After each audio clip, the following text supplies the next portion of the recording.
Hello everyone, so let's learn factorization like a pro. So you can see here a question 15x square minus x minus 2. So in this type of question, if in front of x square there is a number, so that number and constant number, what we have to do, multiply. So 15 into 2 is equal to 30. Now we have to find out that type of factor whose multiplication is 30 and subtraction is 1. When you subtract we get 1, and when you multiply that two numbers we get 30. So the numbers are 6 and 5. When you multiply these two numbers, 6 into 5 we get here 30, and when you subtract these two numbers, 6 minus 5 is equal to 1. While subtracting we need 1, here is nothing than 1, and 1 multiplying we need 30. So numbers are 6 and 5. So we can write here 15x square minus, in the place of 1 we can write 6 minus 5, here is x, so x minus 2. After this we have to open the bracket, so we can write 15x square minus 6 into x, 6x minus minus plus 5 into x, write down here 5x minus 2, so write down here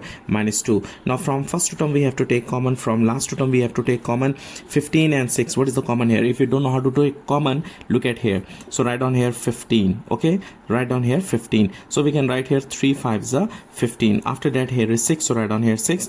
2 3s are 6. Now you can see here 3 and 3, so we can take here 3 common. X square x, so we can take common x. What is remaining? 3 into which number it will be? 15. 3 5s are 15. From x square x is common, so remaining x minus minus 3 into which number it will be? 6. 3 2s are 6, x already common.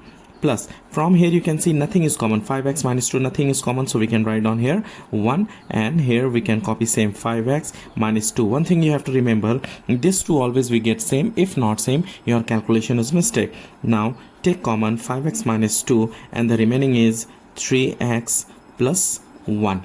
Hope you understand this question.